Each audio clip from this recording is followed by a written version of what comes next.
Yo, what's up everyone? Welcome back to the channel. If you're new here, hit that subscribe button because today we are breaking down episode 9 of Daredevil, Born Again, and diving into some insane predictions for season 2. Let's get into it. This finale doesn't just go out with a bang.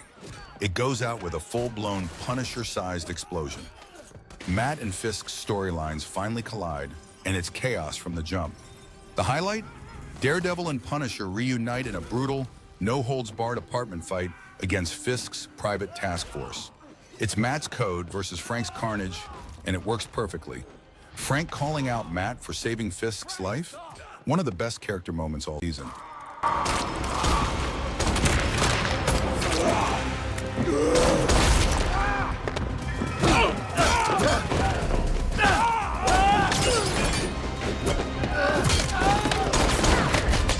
Now the big twist from both episode 8 and 9 was that it wasn't Fisk who had Foggy unalived, it was Vanessa. She orchestrated the hit after Foggy uncovered their Red Hook plans.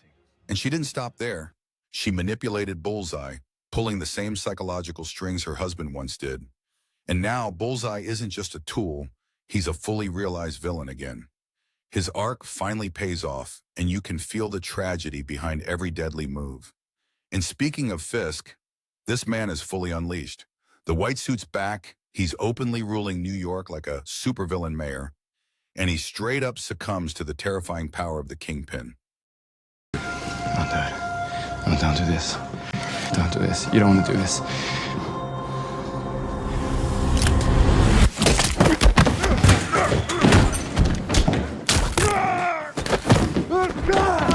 Let's talk season 2, because the way this ends, we're gearing up for something massive. Fisk's turned the legal system into his personal weapon. The law isn't on Matt's side anymore. Season 2 could see Daredevil operating completely outside it, full-on vigilante mode.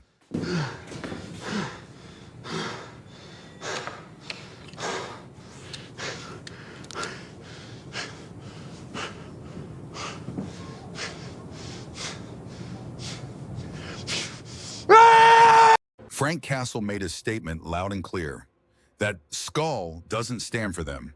Not the crooked task force Fisk assembled, not the people pretending they know what justice means, and definitely not anyone who hides behind it while doing his bidding.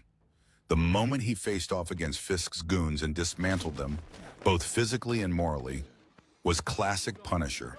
And that line where he calls them a bunch of clowns? Brutal. But what really elevated the scene was that he wasn't just there to kill. He was there to set the record straight. And now that it's been confirmed a Punisher miniseries is on the way, I'm really curious how this all ties together, especially since we know from earlier episodes that Fisk had been holding Frank captive. Was he being tortured, manipulated, or was Fisk trying to use him as another weapon and it just backfired? There's so much story potential in how Frank escaped and why he's resurfacing now. If season 2 of Daredevil, Born Again, picks up with Frank going full-blown guerrilla warfare on the corrupt corners of NYC, tearing down Fisk's network from the outside while Matt fights it from within, we might be witnessing the start of the most violent street-level Marvel arc yet.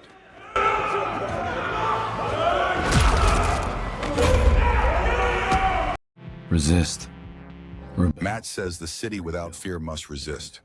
And that line felt like a spark, a rallying cry. For a second, I really thought we were about to see a major cameo. Jessica Jones, Luke Cage, even a tease of someone like Spider-Man.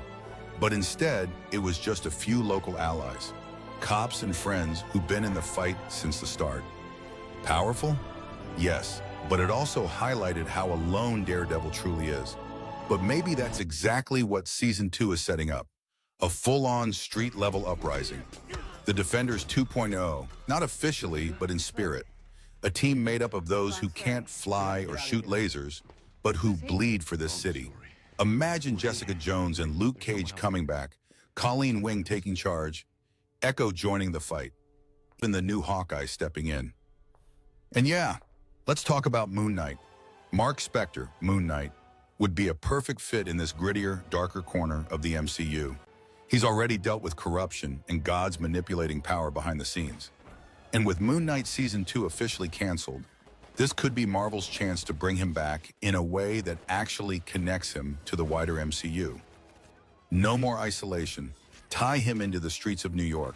And it would make sense, because we already know that Marvel is planting seeds for something massive with the upcoming Avengers, Doomsday. Bringing in Moon Knight through Born Again would be a strategic move.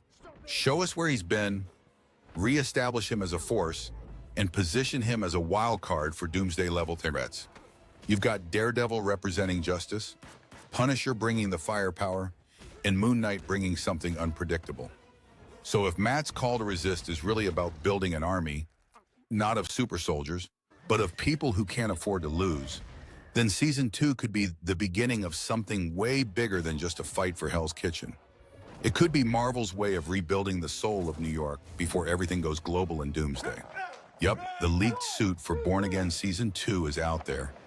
And honestly, it looks insane. Gone is the all-black stealth suit. This one brings back the red, but it's more tactical, more armored, more war-ready. It's like Matt knows he's not just fighting thugs anymore. He's going up against a system built to destroy him. And with the rise of Mayor Fisk, it's not just Daredevil versus Kingpin, it's Daredevil versus the city itself. And then, of course, we've got Avengers, Doomsday. Marvel just dropped the official chair showcase, and you know what that means. Teasers for who's stepping up, who's returning, and who's about to be front and center. I can't wait to see if Daredevil, Moon Knight, and other related characters will be seen in Doomsday.